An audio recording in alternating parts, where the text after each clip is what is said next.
Cosmo. Get him. Get it. Get him. Get him. You're a Saint Bernard, not a hunting dog.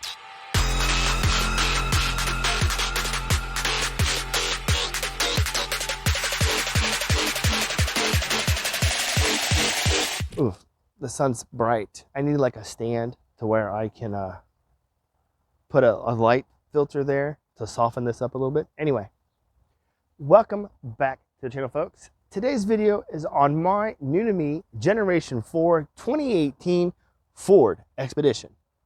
I'm going to be doing an oil change on this 3.5 liter EcoBoost engine. And while I have it up on the why is this body line not right? Okay, that's new.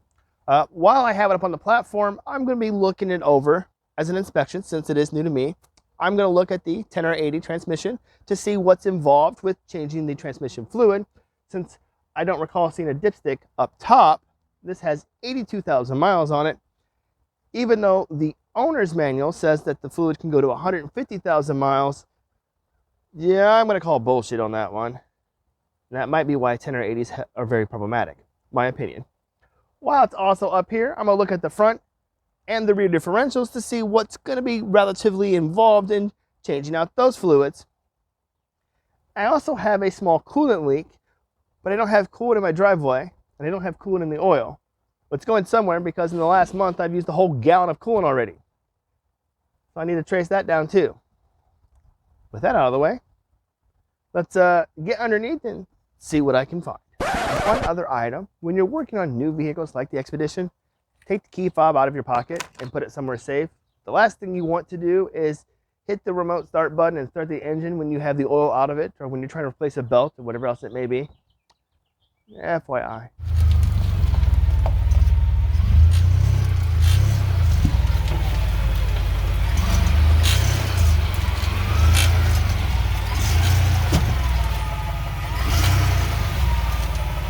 Now we've got coolant right here dripping down.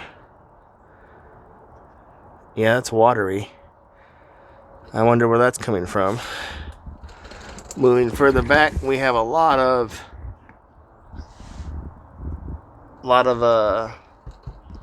coverings right here. We have some liquid. Well, I'm not sure what this is, but okay. Oh, up in here, that's pretty wet. This is the front CV axle. Oh, okay. Not sure what that is, but that is pretty wet. What's up in there? Okay. Wonder where that's coming from. And then we have more, whatever this panel is. Where's my drain plug for the oil? What the hell is this? Oh, right here it's wet too. Oh, and right there is coolant. The very end of this light right here. So I wonder, all the way up in there, that's wet too. Probably gonna have to remove whatever the hell this thing is. Well, let's keep looking further back. There's our the 10R80. That looks to be a pain in the ass to try. This is gonna have to come down, so we got some bolts right there, but I have to come out to do the fluid change. Moving our way back, this is the transfer case. Looks pretty easy to do. We've got a fill port and a drain port. That looks pretty easy. The shift motor sits right here. That's a big ass bushing sitting right there. And we've got some residue right here. Not sure what that would be. Exhaust. What the hell is this? It's foamy rubber. Why? Okay. We have our drive shaft and fuel tank, our big ass muffler. This doesn't have dual exhaust. What? Why? Oh, I wonder if I could custom make a true dual exhaust. Looks like there's plenty of room. Our drive shaft is right here. I can't move it, so that's probably a good thing. Further our way back, we've got the support bracket for this big rear differential, and these joints look to be okay. There's no play that I can see. And then we've got our rear differential right here with our driver's side CV axle and our passenger side. Passenger side's got some leaking grease, so this might need a new seal. And the diff cover looks to be decently okay. Right here's the fill port, and right here's the drain port. That looks pretty simple. Oh, that'll be easy. And the rear driver's side looks to be okay. I don't really see the boot's not ripped right here on this lower ball joint. This bushing doesn't look to be too destroyed. Here's an adjustment for an alignment. What else do we got? That is the shift motor. I would think that's the electronic shift motor for the locking differential. What's the other side got for me? Oh, we got some damage right here. They must have, whoever previously owned this must have ran aground on something. The boot doesn't look destroyed. Oh, that's okay. Okay, well, I need to go get some wrenches then and take the front of this panel off to see what else I can find. Oh, and we have my running board that doesn't want to fully retract when the door is closed. So here's the motor for it. Maybe I get some white lightning and probably lube up these joints and see if that's going to work. Here's the front driver's side. The boot looks okay. It better be. The lower ball joint boot looks okay. CV axles right here, so that means the differential is going to be behind this cover right here. I'm going to see what I need to get this bolt out of here and take this cover off. And, oh look, right here's some coolant right here. Where the hell is that coming from? Is that an HVAC line up in there somewhere, maybe? What the heck? Okay. Well, let's see what I need to... Why? Why do we need such a large bolt for this cardboard carpet? And then we have itty bitty bolts right there. Did I miss something somewhere? So, it's kind of cramped under here. I'm going to take this front cover off. I don't think I need to do that for an oil change. But there's coolant right here, and I kind of want to see what's up in here. So this rear bolt where my hand is at is a 10, and this front one where my hand is at is a 13 millimeter. Listen, so I'm going to crack this loose. Something tells me I should have just got the drill out and done it that way. Please tell me that's not spinning up in there. What the hell? No. Okay, so there's a clip right here that holds the top nut in place. Wow, this is mildly infuriating. This is going to be annoying for an oil change. Although I don't think I can remove this cover. I got stuff falling on my face. Wow. Jesus Christ.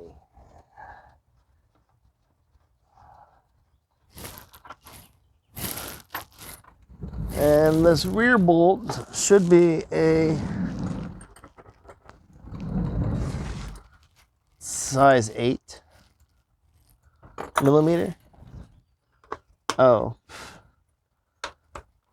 I'm going to go get a socket for that. I will be right back. Do this 8 back here. Oh.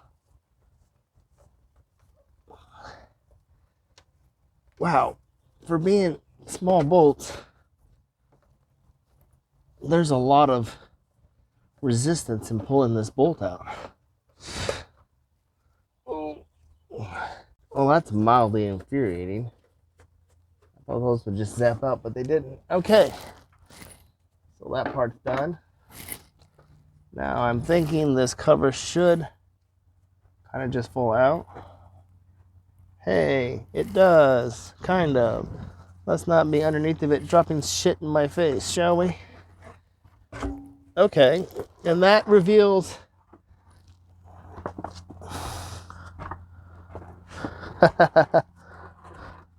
well, reveals an acorn or a walnut. So then this is the steering rack. Here's the front drive shaft. Here's the front differential, which, oh, that's going to be a bitch because I don't feel any kind of drain or fill plug. And then there's the tray. Okay, so here's where the oil filters comes at. Oh, right here where my hand's at, I'm gonna is a fill port, I would assume. But I don't see a drain. And that diff cover right here is the steering rack, and this shield right here, the skid plate, protects the electric steering rack that's right here. Right here where my hand's at is the tray where the oil filter, the oil drains out. But the oil drains right there, so if you didn't remove that tray, that oil is going to collect inside that tray. That's going to be annoying. On to coolant. So right here is the AC compressor. There's an AC line. And above that AC line, I can see coolant. So it must be an HVAC hose up here that's dripping down.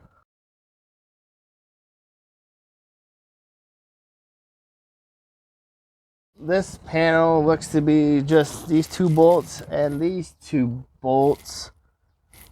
Somebody's been here before because this looks to be an 8 and that looks to be a 10. Let's see. Is this an 8? That's an 8.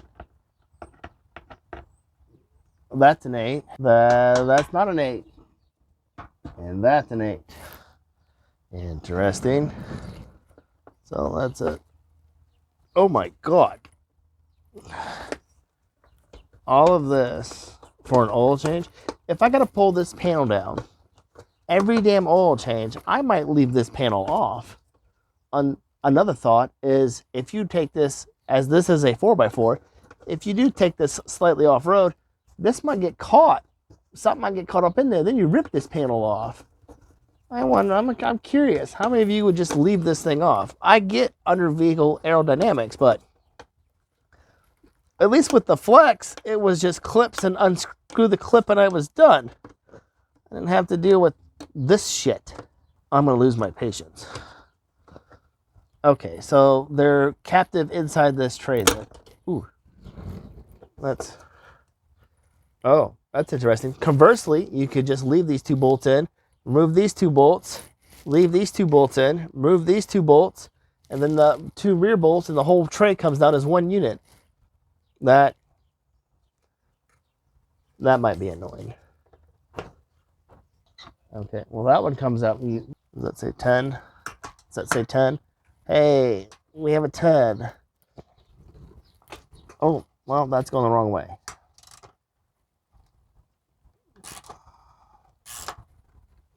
No, that's going the wrong. What the hell? Well, this is going to be annoying. Yeah, because this is just spinning this whole, whatever unit sits on top of this. Okay, there we go. Well, by God, how long is this bolt? Is it loose? Nope, nope, nope. Okay, somebody. Holy Lord, I might leave this panel off. I don't know if I'll put this back on. Okay. Oh! Ow! Shit's in my face. Oil pan, okay. And the oil drain plug sits right there. That's probably a 15 like the Flex is. Well, this pan looks pretty easy to change. I might have to remove the shield a little bit. I'm going to have to probably pull out this line right here where the cooler that goes into the transmission. I might have to pull that out because the pan's right here. I'm not seeing a drain plug on this pan. This is going to be a pain in the ass. Yeah, because this exhaust is sitting right here. And its brackets up above this cross member, so we're probably gonna have to like pull this cooler right here is gonna have to probably come down. Okay, enough with that.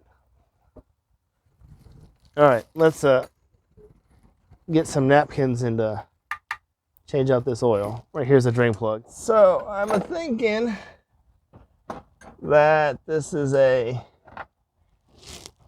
that's a 15 that's right here. Now the thing with this is you're between this massive, why is there coolant right here? Okay, focus. Where you're in between this massive stabilizer bar right here and this cross member right here.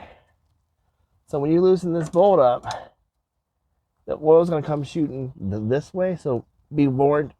Oh my God! Who the fuck did this last? That shouldn't be on there hand tight. Well, okay. Well, it's definitely, oh shit. This should not be on here hand tight. It should be on here hand tight. It shouldn't be any more than that. It shouldn't take, oh. I'm gonna need a bigger thing. I'm gonna have to get out the big wrench. Oh, there we go.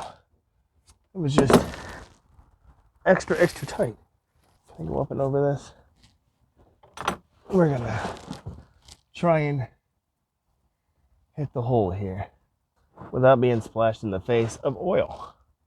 Well, how many threads is in here? Doesn't look too bad. It's not sparkly, which is a great thing.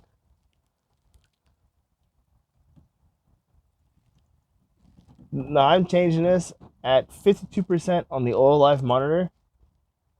I bought the vehicle with 79,000 miles.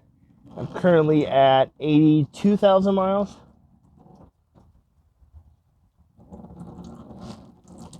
Oh, this is just making a mess now. Okay.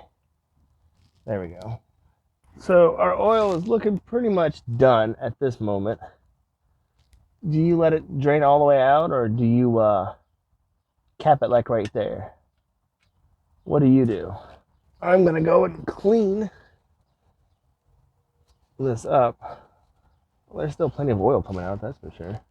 I'll put this back in here and thread it back in. Thread this in by hand. And then wipe my area down.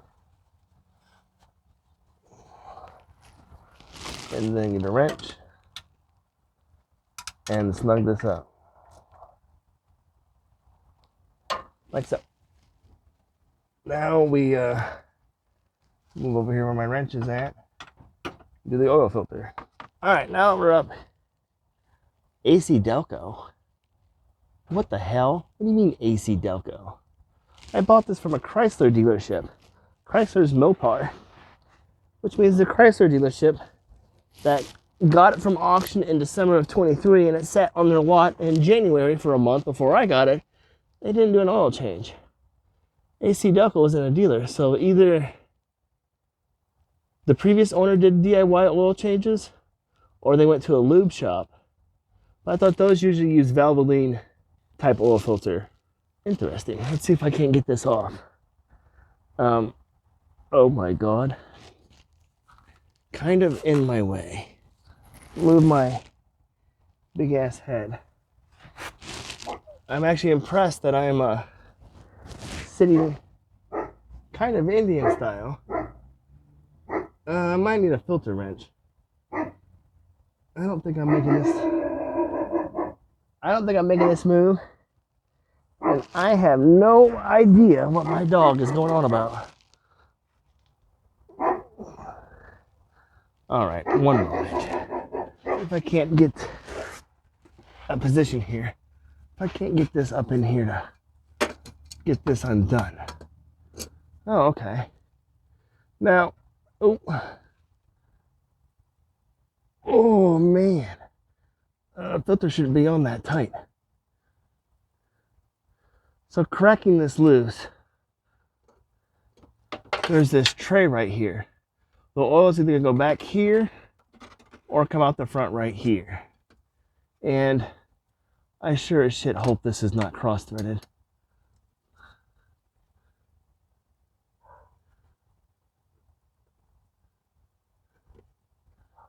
Oh, come on. Well, it's loose. Okay. So,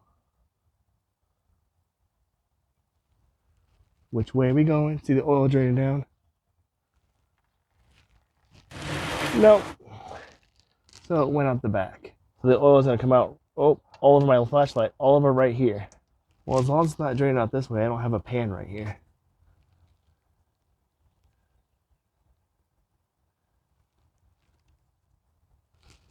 Not a lot came out either. Oh, okay, I stand corrected. A lot did come out. Oh, it's leaking on the front. It's leaking in more directions than I care for it to be leaking in. Well, you better have 2 canisters, one for back there and one for right here to catch the damn oil. Get a towel and clean that up. Okay. Make sure the rubber gasket from the filter isn't stuck to this either. Make sure the surface area is clean of what you can see of it. Well, I'll let that drain. We're gonna go back and I'm gonna fill the oil filter a little bit and put the new one on.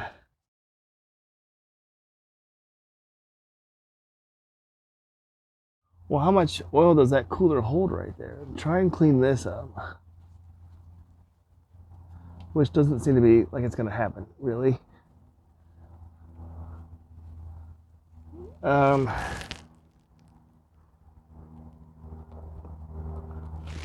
I got new oil in my filter here. I didn't fill it up all the way. I'm gonna see if I can not cross thread, but if I can get this started on there just by my hand, like so. Can I get it done? Or is my glove too slippery? Oh. There we go. Now I just need to clean the rest of this oil up. And I think this tray right here is going to probably need cleaned up. Or you're going to have all kinds of junk floating around in here like that. We got to take pride in what we do. And we'll make sure everything's nice and clean. I would also do what you can to clean this drain right here as well. Don't leave any oil behind. I can definitely say this. This is more of a complicated oil change than it is on my Flex, especially when you just drop stuff on the ground and you're like 4 feet in the air. And you gotta climb up a step ladder just to get to where you need to be. That is for sure. So, up here, here's our oil fill, and here is our oil dipstick. I'm gonna clean out my funnel. I would recommend using a funnel because this is a very small port to begin with, and this engine is buried in here in that it's sunken low and pushed back. So reaching it from the side can be more of a challenge. Well, that's not good. I just lost my oil cap under the truck somewhere. I literally don't know where my oil cap went. Oh, I think I see it. It's up in this bumper somewhere. Oh. Maybe. No.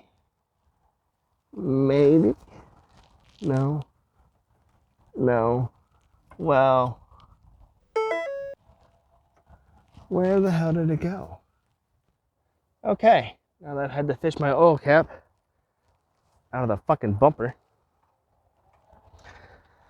This takes 6 quarts of oil. So I'm gonna use my funnel here. Oh, even this cap doesn't want to come off this bottle that well. And fill. I'm gonna pour sideways so it comes out easier. And then we get the big jug.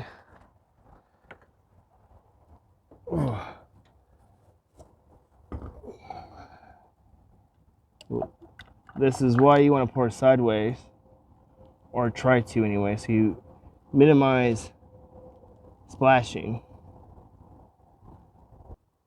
Well, this is very tedious.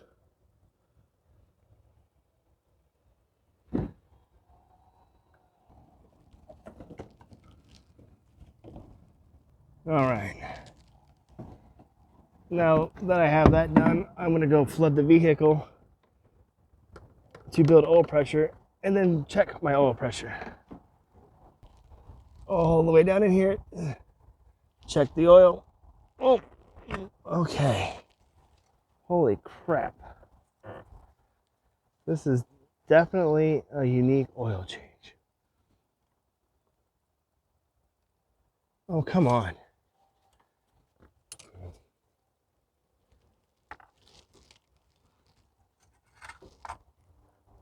Okay, let's pull this out and see what we have.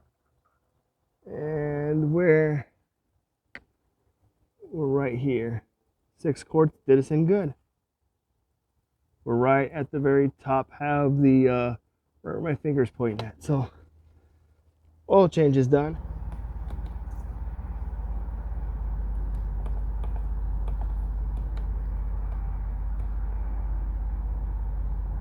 I'm wondering if I could get a rubber mallet and just tap this back out so it's even with the hood right here.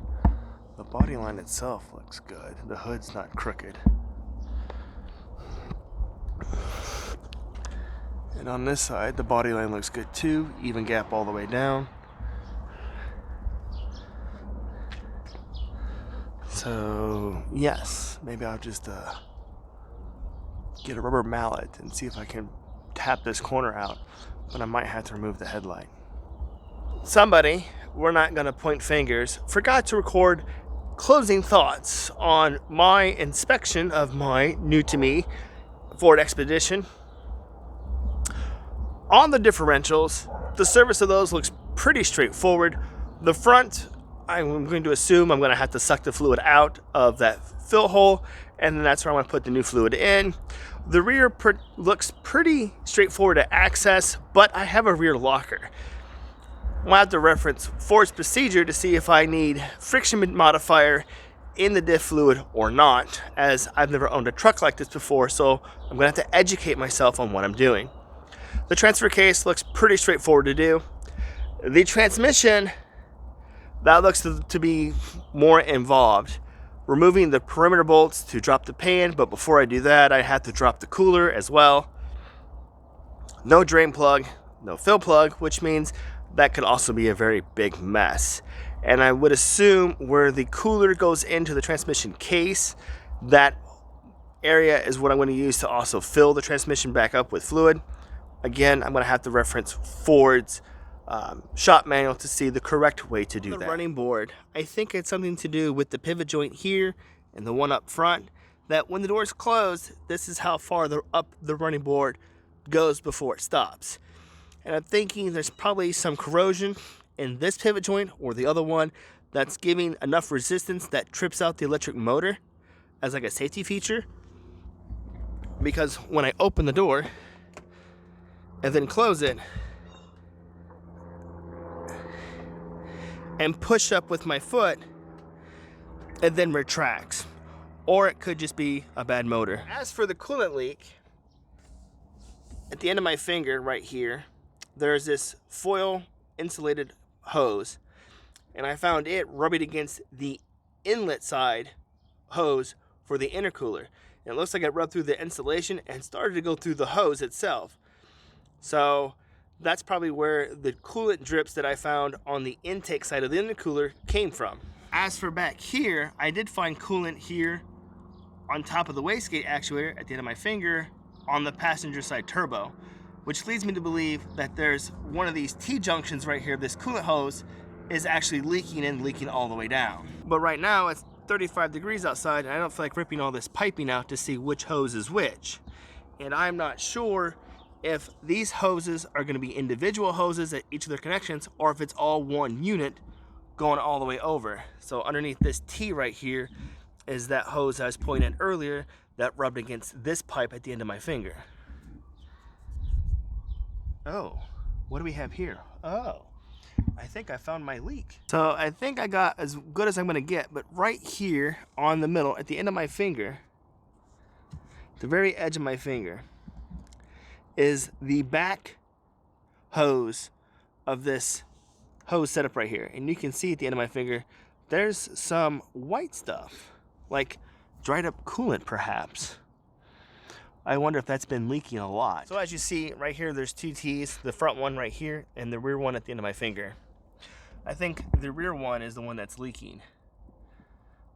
I wonder if that is a separate hose. But right now it's like 35 degrees Fahrenheit outside, and I don't feel like taking the entire air intake part right here off to diagnose that.